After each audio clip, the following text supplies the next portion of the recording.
this gets forgotten a lot, and I think we need to remember this. We need to celebrate milestones.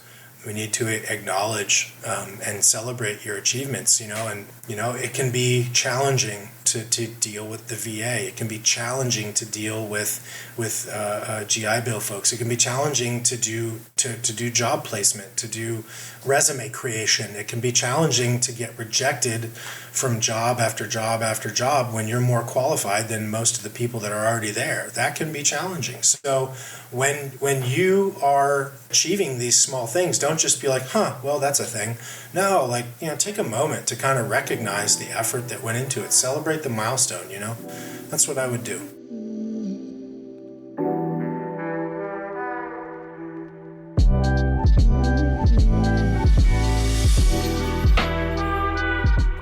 Hello, and welcome to the New Mission Career Transition Podcast.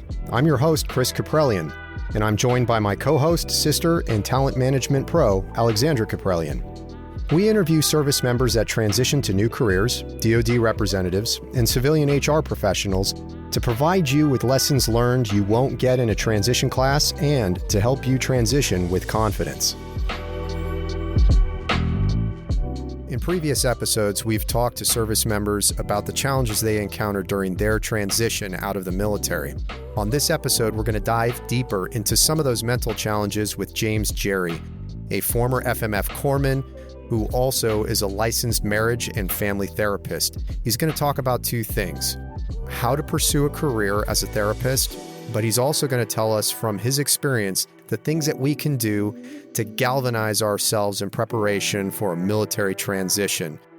I certainly enjoyed this, and we think you will too, so stay tuned.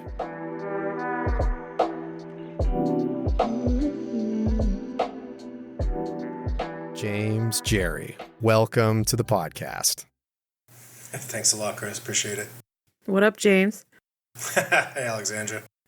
Hey, listen, glad to have a licensed family and marriage therapist on the net. Got a lot of questions for you. You can talk about the psychological aspect of major life changes, but also maybe some of the things that maybe challenge service members and veterans. And I'm really interested in getting your thoughts on the matter. But before we do, very briefly, what's your association with the U.S. military? Oh man, what a loaded question that is, right? So I joined the military in 1997, I guess. Yeah, I was a Navy corpsman. I had a couple of different NECs. It was a Quad Zero, just like every other corpsman. I was also 8404, which is the field trained cert, and I was also an 8485, which is a neuropsychiatric technician. I had some duty station time overseas, but probably the most relevant experience took place on the East Coast at an outpatient mental health clinic where I worked for about 5 years.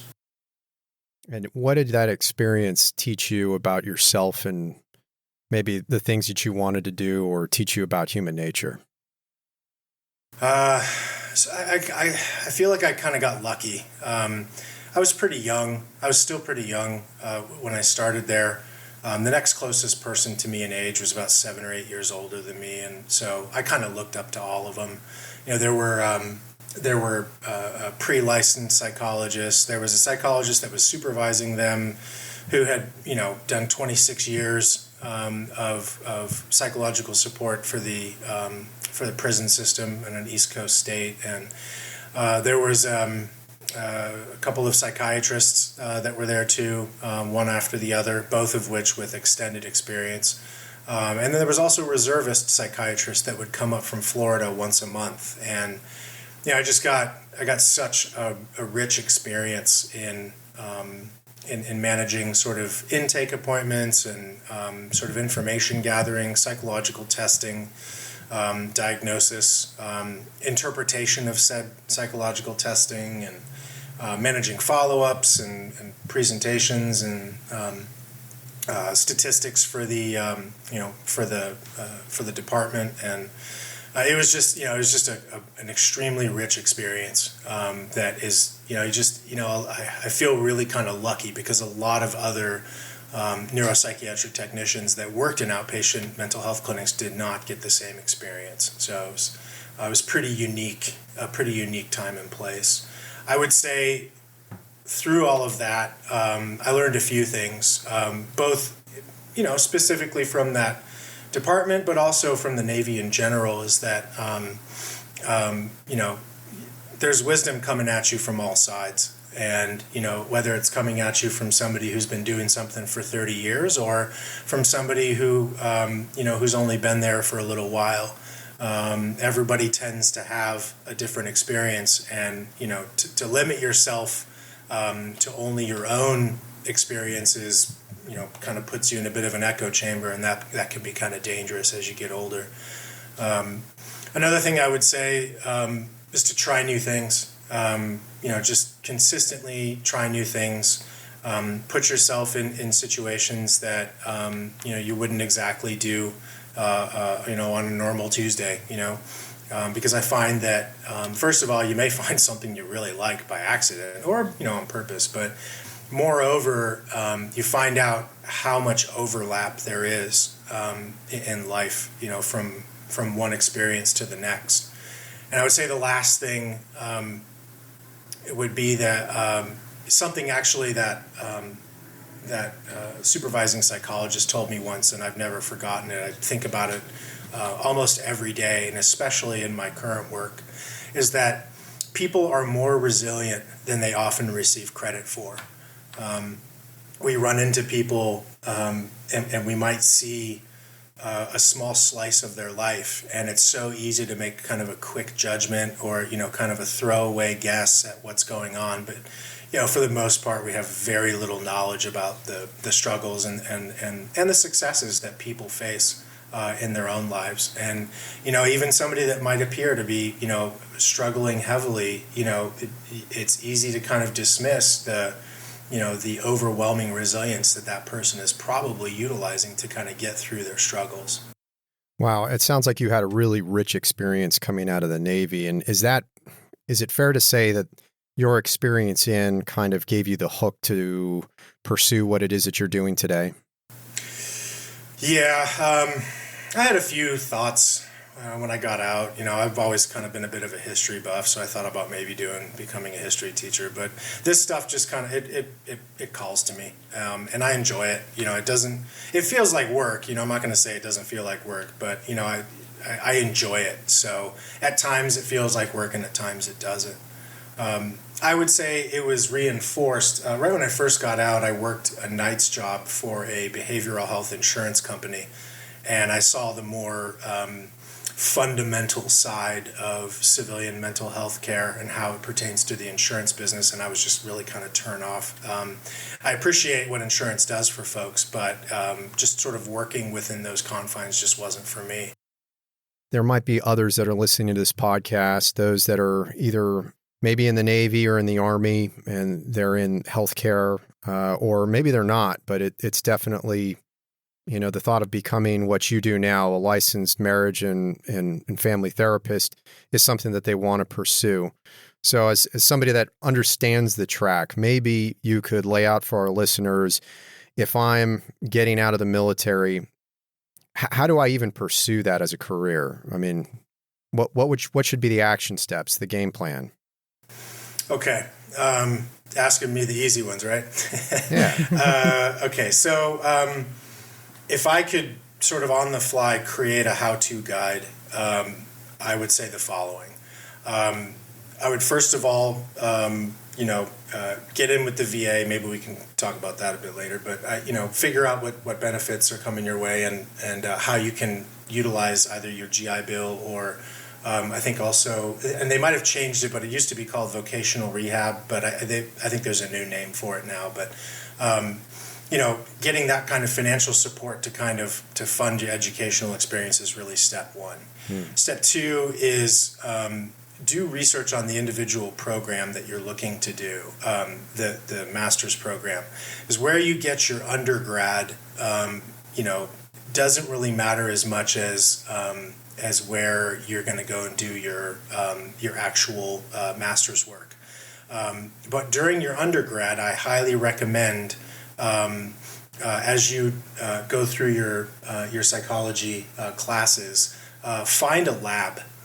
Find a psychology lab. Most universities, both state and private, have active laboratory settings where licensed psychologists are consistently running experiments and creating presentations, getting published, and to be a part of one of those labs is imperative because the experience that you get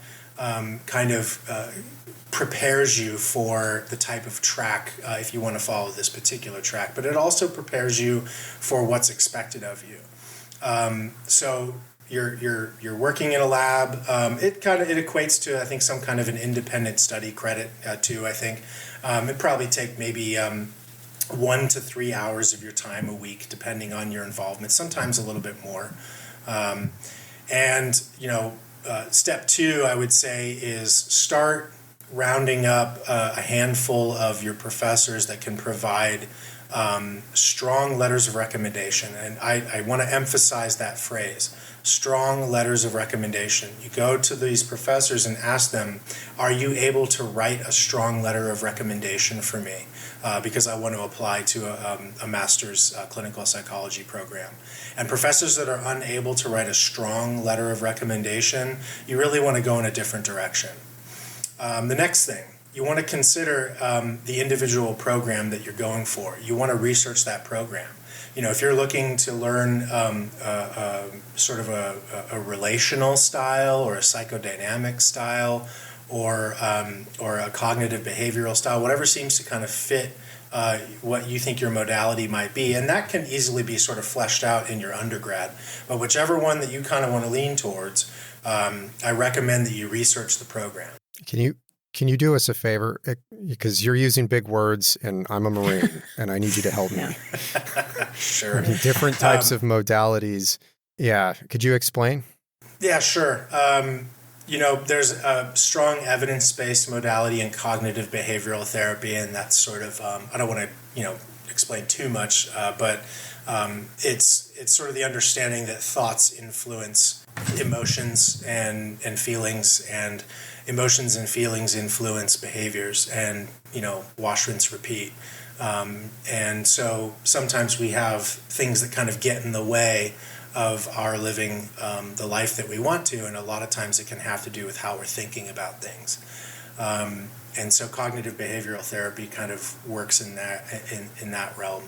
Another one, for example, is the psychodynamic theory, which is sort of a later stage, much more accessible methodology that originally started with Freud, but has sort of developed over time into something that, in my opinion only, and others may share this opinion, and I don't speak for anybody else, but what I have found is that psychodynamic approach can work for everybody, but it tends to work better for folks that have a level of insight into themselves. But ultimately, it also talks, kind of deals with sort of unconscious desires, and oftentimes it works well with a relational style, where it's the relationship between the therapist and the client that actually serves the healing. And so that's kind of a sort of a brief overview.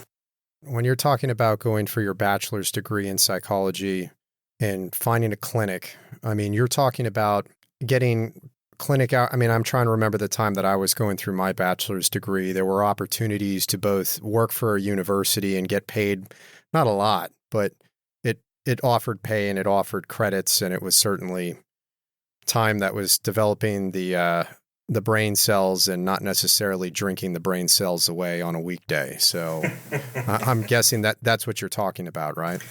Well, I assume you're referring to the psychology lab part. Yes. So they're not so much clinics as much as meetings that are run by these clinical psychologists. They're, people have to apply to kind of get into the labs or request, and oftentimes they're interviewed, and And the labs will meet once a week, and you can sort of go over what research is currently being done, who's handling what.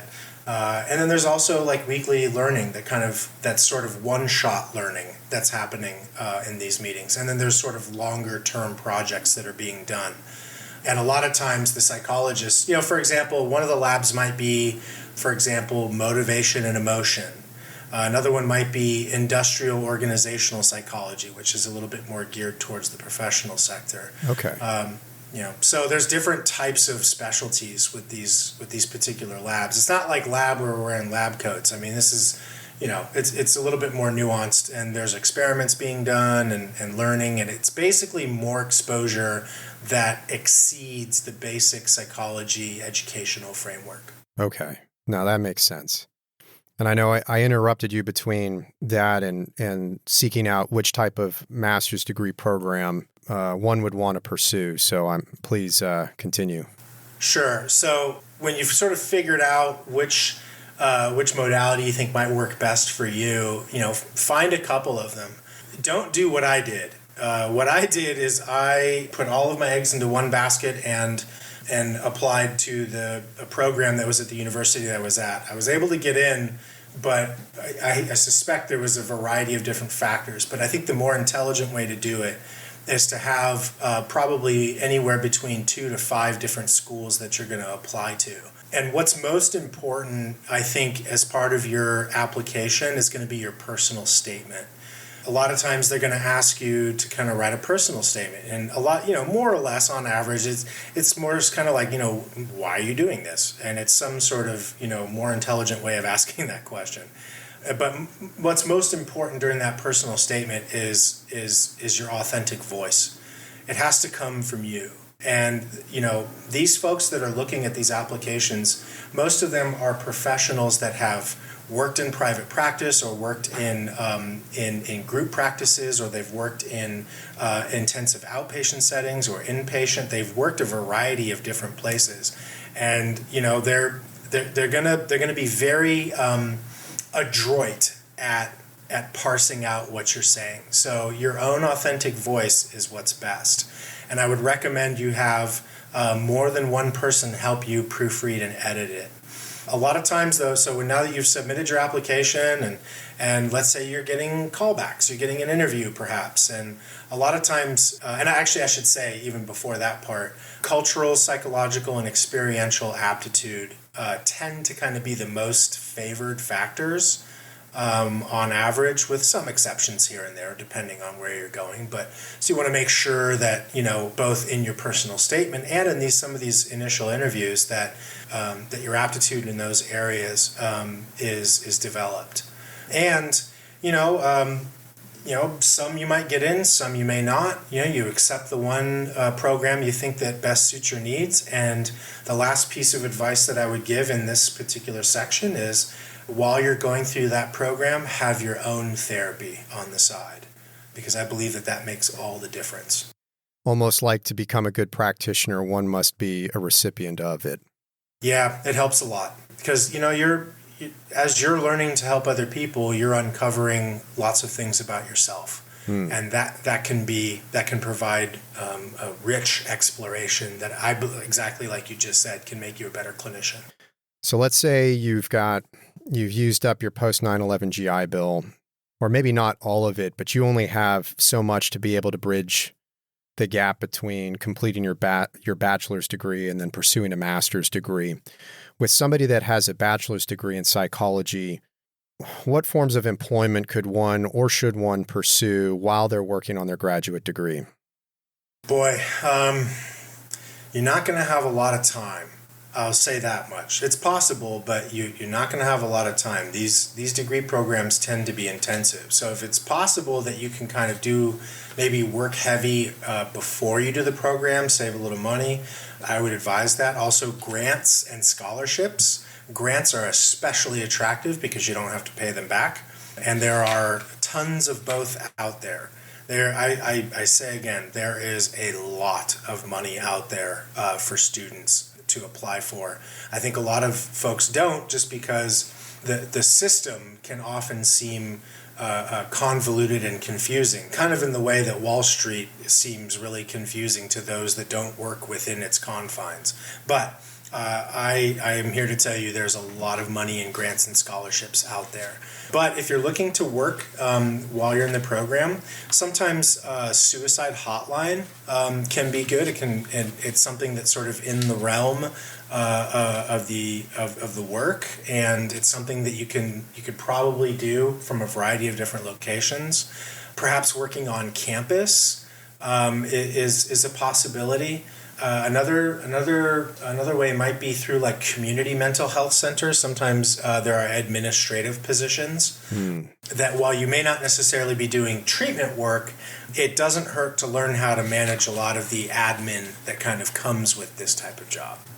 Well, that makes a lot of sense. And I like the idea of, sometimes I just forget about the opportunity for grants and other means of being able to gather money to pay for tuition and pay for cost of living fees.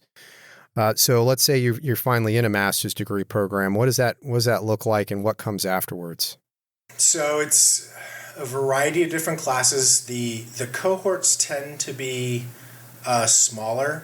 My cohort, for example, was 8 people. Some might be as much as 12 to 16, but they tend to be small. And this is why you want to apply to a variety of programs, because these programs are getting anywhere from 50 to 200 applications, and they're only going to select 8 to 16 maybe. 16 and that's a high estimate. It's probably closer to like 8 to 12, and most likely closer to 8.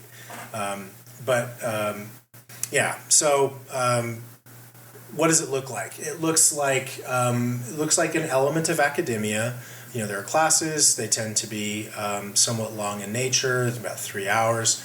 And on top of that, some programs will have you start to see clients right away. My program did. We were seeing clients pretty quick, and actually, I felt right at home. It reminded me of a lot of the old jump in the fire training techniques that the military had to offer. It was like, get ready, here you go, and you're like, I have no experience, and they're like, we don't care, you're going to do it.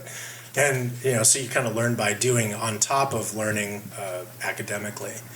You're also going to have direct clinical supervision, which basically looks like an hour-long meeting with a PhD or a master's level psychotherapist. And, a lot of times you'll record sessions, and of course there's, people sign waivers for that, but and they'll listen to your tapes and talk with you about kind of what they're hearing, what they're seeing, what are you hearing and seeing, and help you develop your clinical skills and also your insight in the sessions, and some of the basic things too, like how to manage yourself during sessions.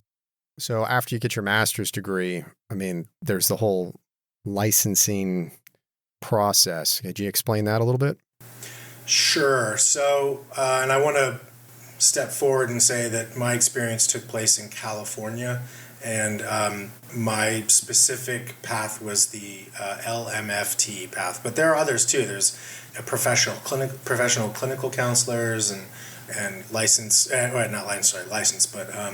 pre-licensed clinical social workers. So there's, these tracks, they kind of overlap, but they each sort of have their own independent thing. So I can only really truly speak to the LMFT track. Yeah, the licensed marriage and family therapist, right? Right. So when you graduate, you become an associate marriage and family therapist, and you're an AMFT. And now your new mission is to get yourself 3,000 hours of clinical experience, and then there are some requirements within that 3,000 hours that include, so many hours of work with families, so many hours of work with children under the age of 18.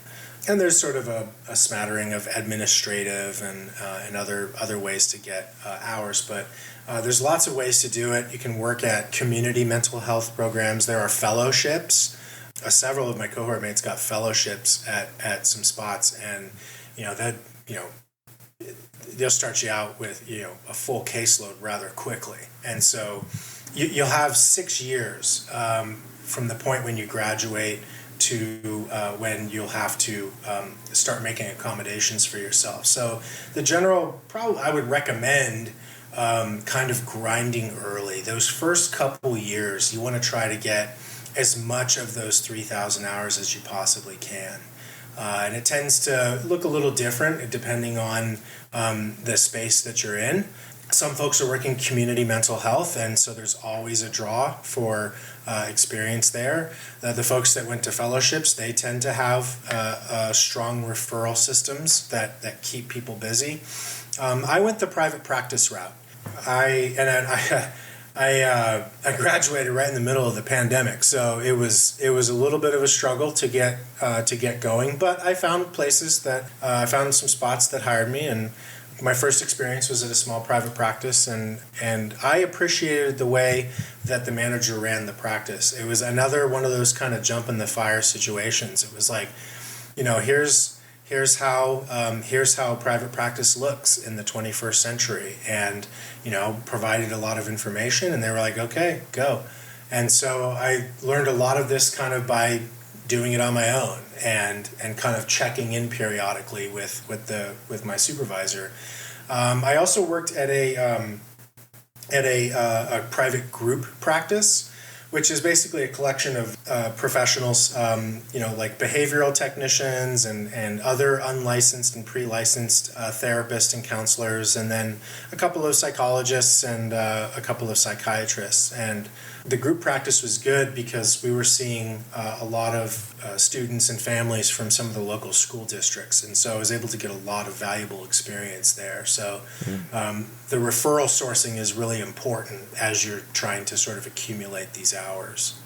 One more thing on this too is you have to take a law and ethics test. And again, this is California requirements. These requirements tend to vary state by state, although I can't imagine there's too many states that aren't going to have you take a law and ethics test. So, it's a professional test, so you have to go to a testing center and study for it. But, you're not alone in this situation. There are lots of programs that are out there, that for a price that, they can help, kind of teach you how to take these tests and things. And so, but also too, you can look up information online and find testing books online for minimal or no price. And so you'll have to do that. And then when you've got your 3,000 hours and you've passed your law and ethics test, you'll have to then go back and reconnect with all of your old supervisors and get signatures and go through a very convoluted administrative process run by the state.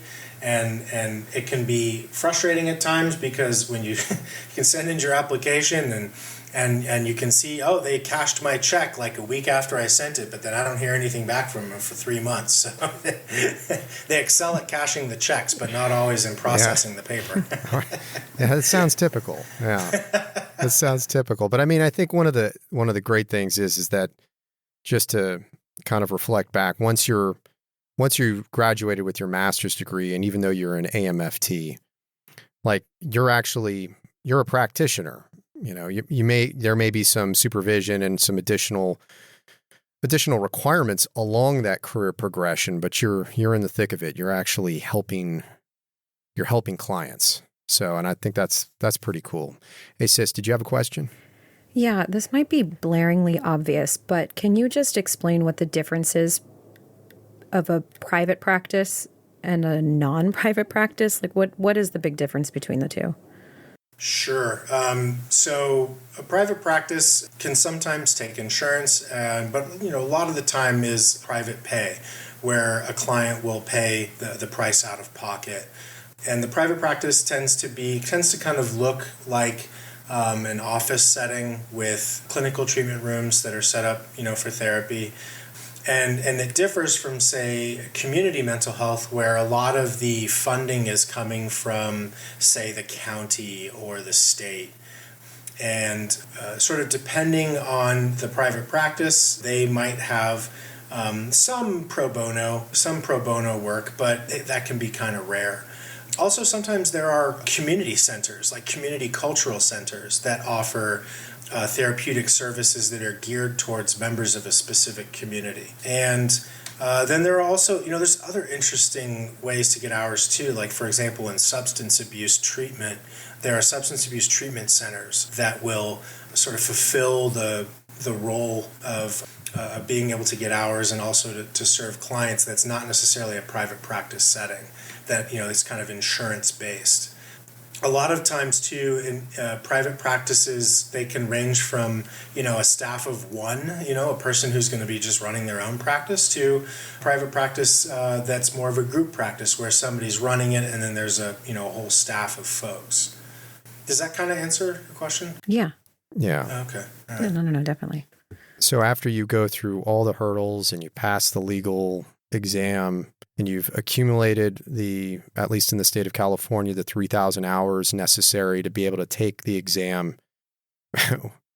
I remember talking to you when you were taking the exam. It's not an easy exam.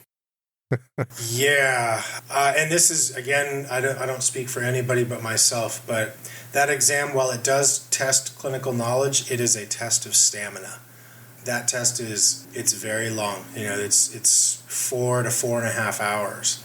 And, I think they have break opportunities halfway through. I chose to kind of just sort of power through it because I wanted to get it over with. But it's no joke. It is not to be taken lightly. It's not much of this profession is to be taken lightly. But I tell you what, that test it's imposing. But it's not impossible. You learn how these question stems are worded. You're looking to see what of your knowledge is specialized and what of your knowledge applies across the spectrum.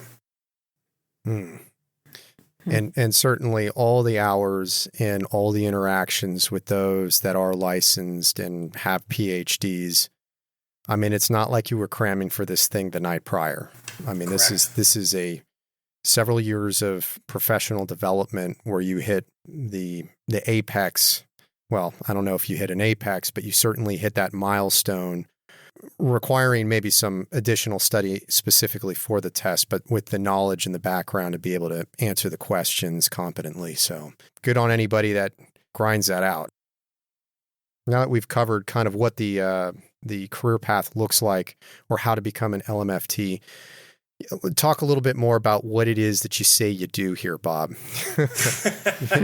Well, and I guess let me be a little bit more specific. What kind of problems as an LMFT are you typically solving?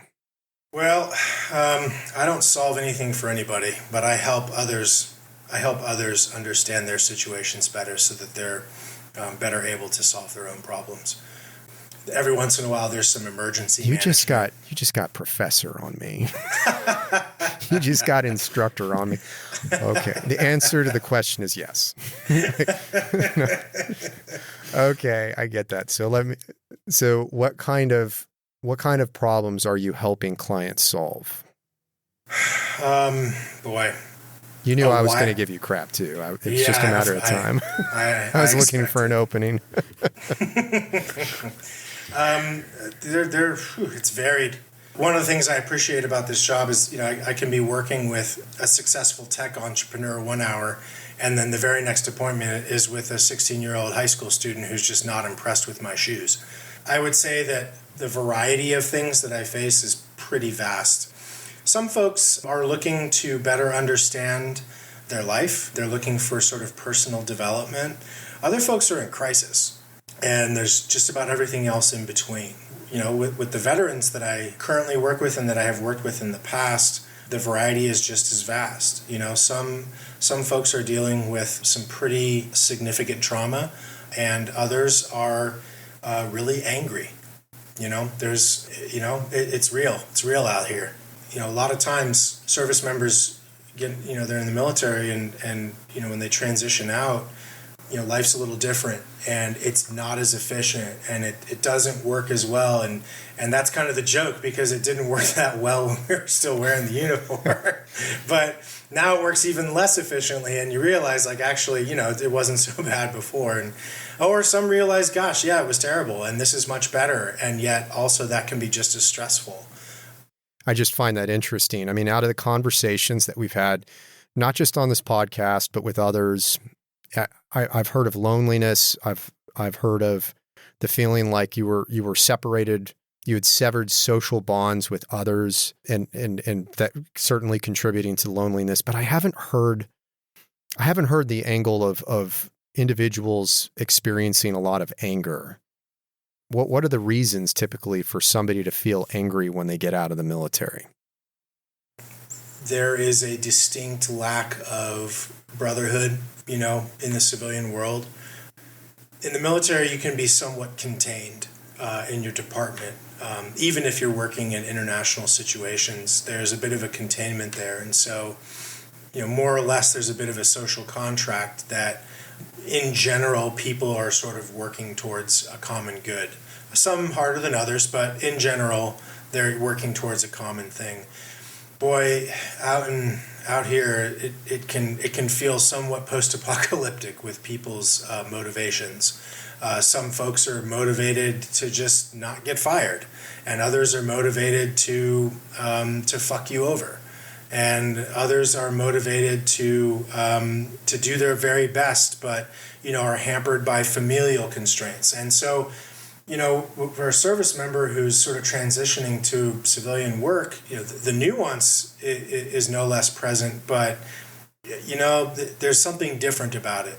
There's a sort of a recognition that your experience is so vastly different from other folks that are doing the same job that you can kind of feel isolated by proxy as much as you can feel isolated right next to other people. And that can make you angry. You see how some folks might approach problem solving. And, problem solving is one of the main things. It doesn't matter, what you do in the military, you're doing a lot of problem solving. And some folks just aren't good at it, or they haven't had enough experience with it to develop those skills. But in the military, most folks are pretty good problem solvers and can do so with a very complicated system, or can do it with extreme common sense. And once again, that can make you feel a little bit different from other folks, and you can kind of get mad, and you can start to resent folks around you a little bit. And I don't think it's that hard to do that. I understand what you're saying now, because I would say that originally I was thinking more along the lines of frustration, but I think you're just giving the unvarnished emotion that's underlying behavior, which is anger. Sure. Yeah. Yeah. And a lot of times anger can manifest in other ways. I've seen anger manifest through depression. I've seen anger manifest in anxiety. I've seen it manifest in many different ways. But you dig deep enough, and you can kind of start to see that frustration is just a more specific type of anger. What should transitioning service members do that maybe may help them prepare for their transition out of the military? I mean, certainly life is chock full of transitions, whether you're graduating from high school, you're entering the military, you're leaving the military, you're starting a family, or maybe you're actually like in your golden years and you're retiring. But specifically for those that are getting out of the military, I don't know. I mean, what are the things that service members can do to prepare for that from a psych standpoint? I would say probably a couple things. Number one, it is normal to feel uncertain or overwhelmed. Let me say that again. It is normal to feel uncertain or overwhelmed. And it's probably normal to feel both. So, you got to be kind of patient with yourself. Got to be kind of kind to yourself. The world can be tough out there. There's no reason to help it out. Transitions take time, so recognizing that you're adjusting to a new set of circumstances, you have to sort of think that into existence, because it is normal to feel uncertain and or overwhelmed. You've got to embrace change. Change is a natural part of life. Evolution is a natural part of life. To resist it is to slow the process or to kind of muck it up a little bit. I would also say that, it probably wouldn't hurt to maybe set some goals. They don't have to be large, overarching, life-affirming goals, but maybe they could be something simple. Like, I'm going to remember to eat 3 times a day. I'm going to remember to brush my teeth. I'm going to remember to do this. I'm going to remember to do that. These are very basic day-to-day things, but keeping those little sort of daily rituals and activities of daily life are fundamental as you go through a life transition.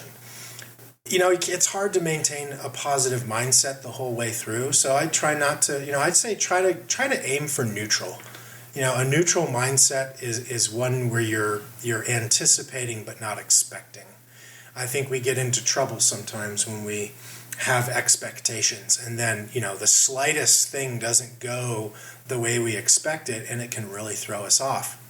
And it can be a catalyst for a slippery slope event, So I would say that, try to anticipate and try to at least work to neutral. If you can be positive, that's great, but also recognizing that it's okay if you have a negative mindset. Not everything works out smooth.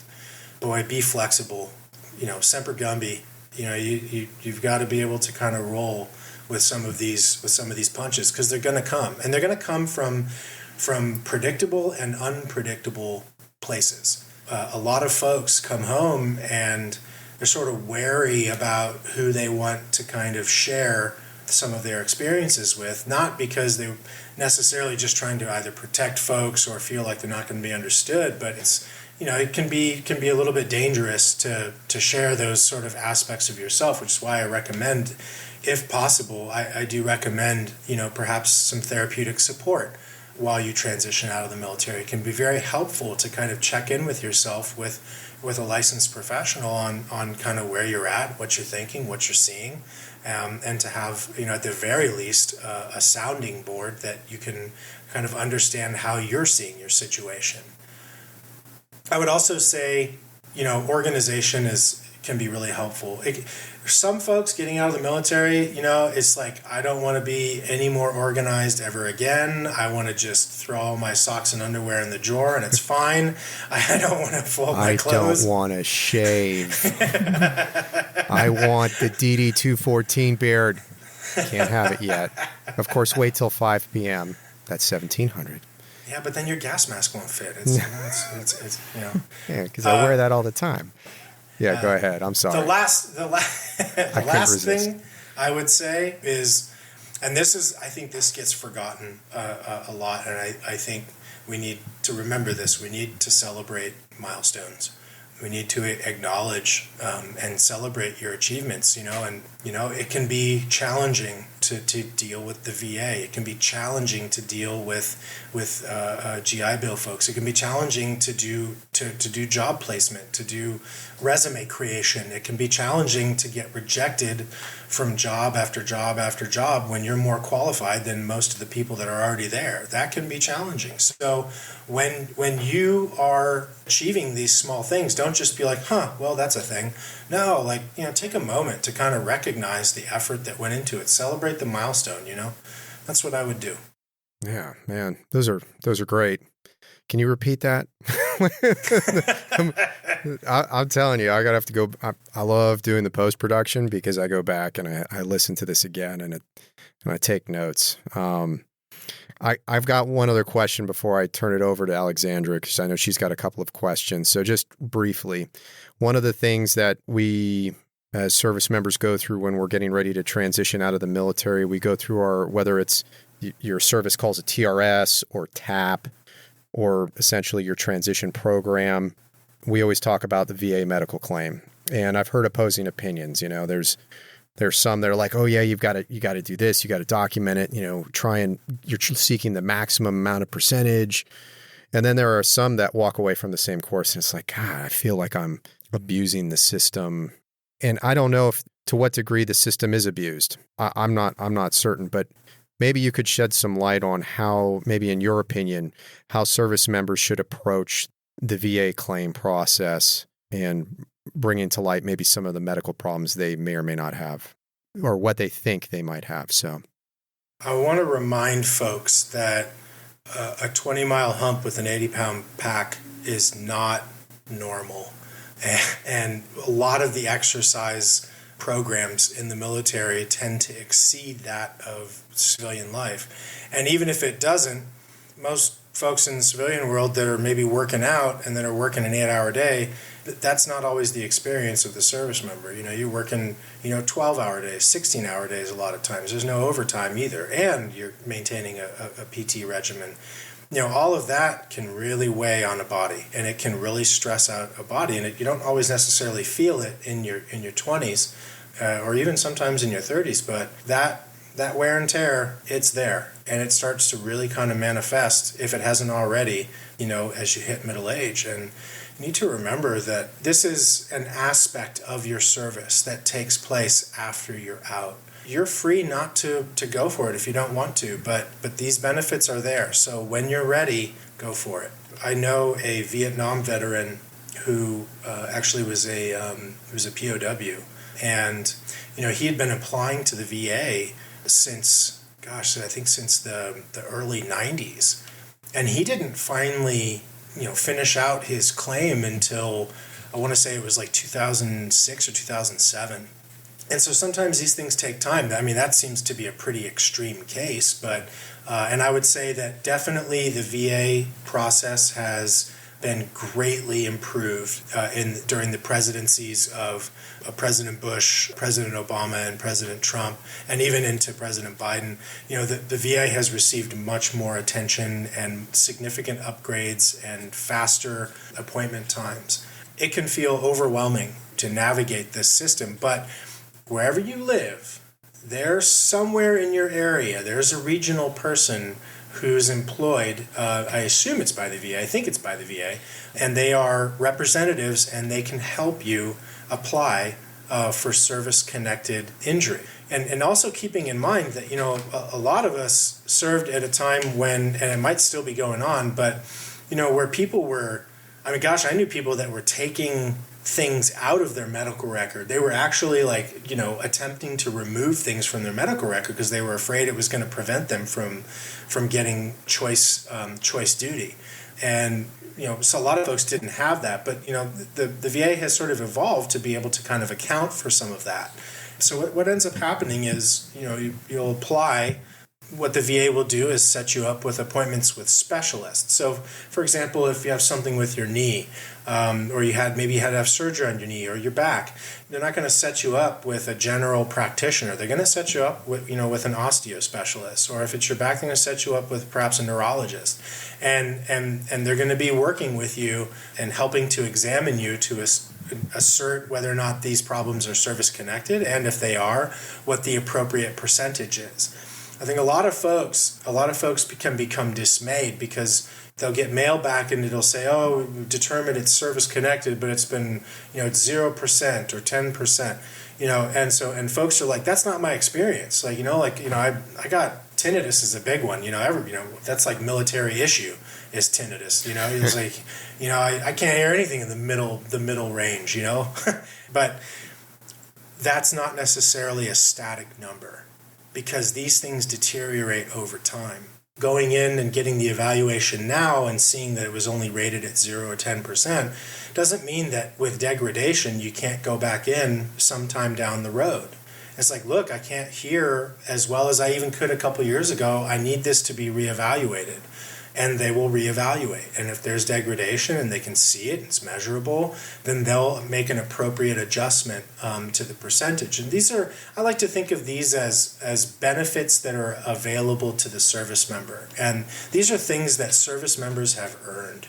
You don't just get this because you showed up. These are earned benefits. And there are budgets that are set up specifically to support service members, and how they can transition into the civilian world. And this is just one aspect of that. So I believe that overarchingly, especially in the last 15 years, the VA has become considerably more accessible. There are specialists, there are other veterans working. I think there's probably more veterans working in the VA now than there ever have been. And so there's a lot more empathy. Back in the 70s and the 80s, the VA was known a lot of times as a place where recently graduated doctors and psychologists could get easy training and easy experience. And, while some of that is still going on, there's also a greater number of service members working. So you're finding that there's a considerable increase in empathy for people that are utilizing the services. Hey, sis, you had a question? Yeah, I just had one last question, and I don't know if this can be a quick one, but if there's somebody listening to this and they're thinking, maybe they're on the cusp of thinking if this is something that they'd want to get into, maybe there's someone that needed some defining moment to give them certainty that this was a track of work that they wanted to go into. Are there any noticeable attributes of someone that might really want to consider going into this type of work? I would say there's one really important one, and it requires a little bit of introspection, and that's to determine, are you intrinsically or extrinsically motivated? Because this type of work, I firmly believe, requires intrinsic motivation. Folks that are externally motivated don't tend to have the best experience in this work and will oftentimes self-select out. But if you are intrinsically motivated to get into this, and you feel like this is something that you can direct your motivation toward, then that's probably a good sign. Another, I would say, is there's an aspect of helping people here, and that's not for everybody, and that's okay. It's fine. It's not everybody is internally geared to assist others, and it's not a problem. But in this particular profession, there's an aspect of helping people that you just can't get away from. So those are probably the top two. James, we've covered a lot of ground here, but I'm sure there are questions that we missed.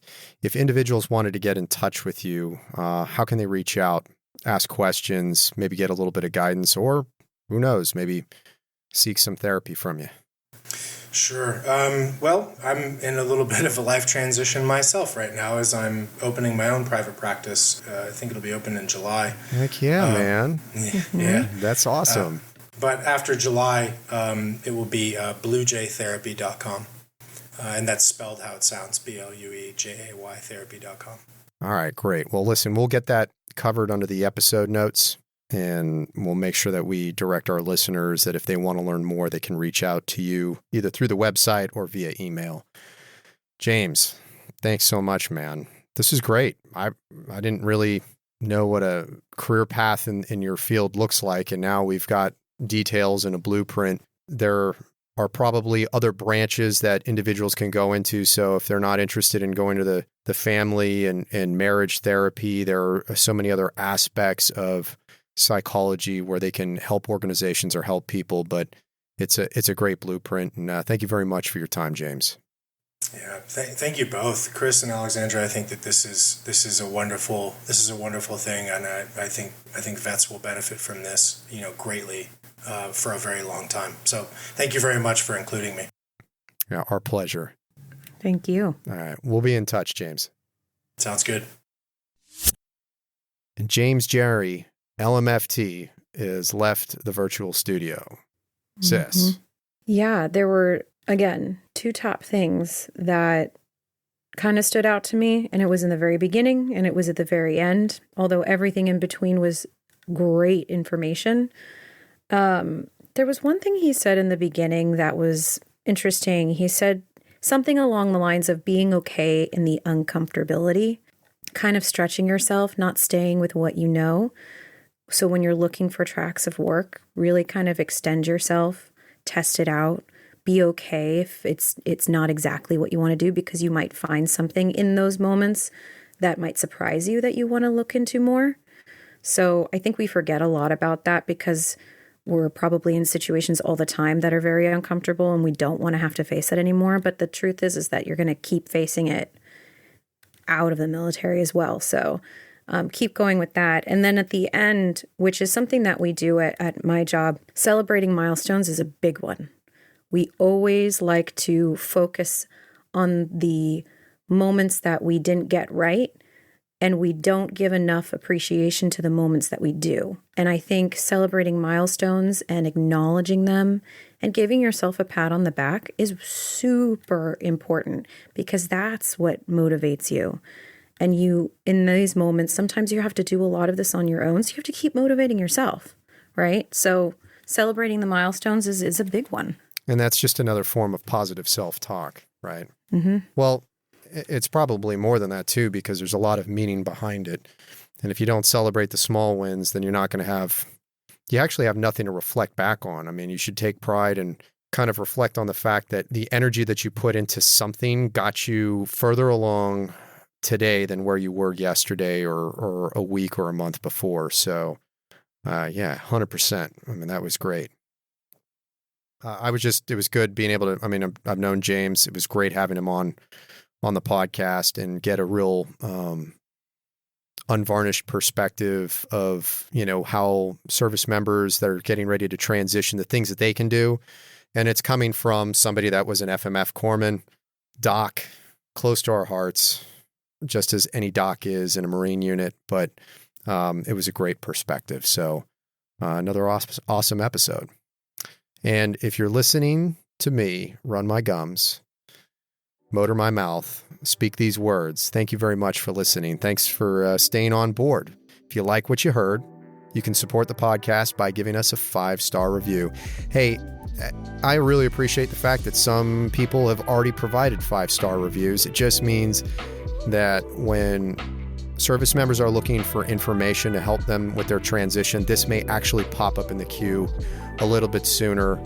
The 5-star review actually helps make this information more available. You can find our New Mission Career Transition podcast on Spotify, Apple Podcasts, iHeartRadio, and other podcast apps. You can follow us on Instagram at New Mission CT. That's New Mission Charlie Tango. We would love to hear your feedback, so you can either DM us or you can send us an email at newmissionct@gmail.com, and we'll get back to you as soon as we can. If you are preparing for your own transition, know that I'm right there with you. So until next time, stay focused.